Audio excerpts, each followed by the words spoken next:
Hello.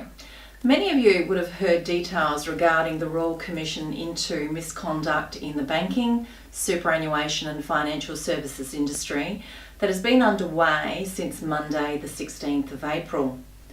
An online form is and has been available to assist people wishing to make any submissions surrounding any misconduct. There have been almost 4,000 submissions received so far. The top three areas include 67% surrounding banking, 9% surrounds superannuation, and 8% surrounds financial advice. The Banking Royal Commission has heard extraordinary evidence of the National Australia Bank staff being involved in an alleged bribery ring. This covered multiple branches, forged documents, faked payslips and Medicare cards, with bribes being paid in cash to secure loans as staff responded to an incentive program to sign up new customers.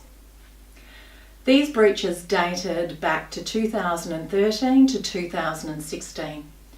People involved are no longer associated with the National Australia Bank.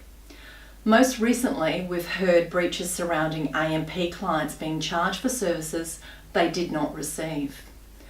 About 14,000 people were affected. They have been paid back $3.7 million in compensation.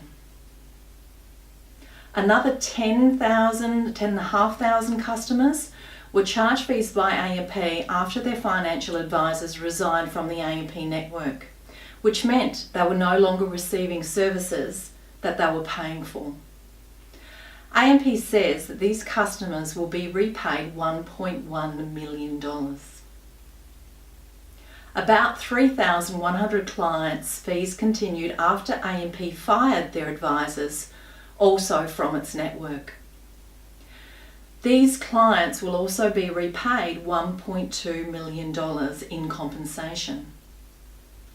Many AMP clients that were affected, the sums usually weren't enough to hire an expensive lawyer to sue. So many of these clients will band together in a class action that you've probably heard of recently through the media. These clients lacked the confidence to break through any bureaucracy to seek help from the industry ombudsman. So clients are getting together for a class action, and I'm sure we'll hear more of that over the coming months as well. The financial advice industry generates about $5 billion in revenue a year and has been under political and media scrutiny since the collapse of Storm Financial in 2009. In 2014, misconduct in the Commonwealth Bank of Australia's financial advice arm was exposed in the Sydney Morning Herald, The Age and on ABC's Four Corners. The majority of submissions surround the banking industry, and I'm sure we'll see many changes coming out as a result of this Royal Commission. The majority of financial advice clients deal with very reputable advisors who act in their clients' best interests at all times. We deal with integrity, honesty, sincerity, empathy and compassion. We educate our clients to help them make informed decisions to improve their financial knowledge and their financial position longer term. As a smaller boutique financial planning practice, I have my finger on the pulse at all times. I'm aware of what transpires within my team and within my business and for you on a daily basis.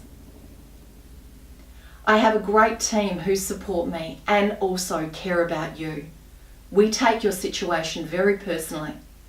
We have processes and systems in place to ensure that what we actually promise is actually delivered. And this is reviewed every year with all clients.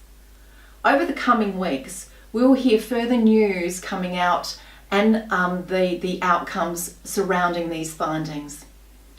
The Australian share market has been increasing nicely since the beginning of April.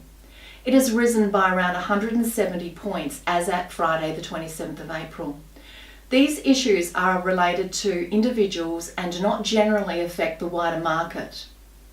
I hope this update has provided you with a little bit of clarity, but as always, if you have any concerns, please contact us or email me directly, and we'd love to clarify any questions that you do have.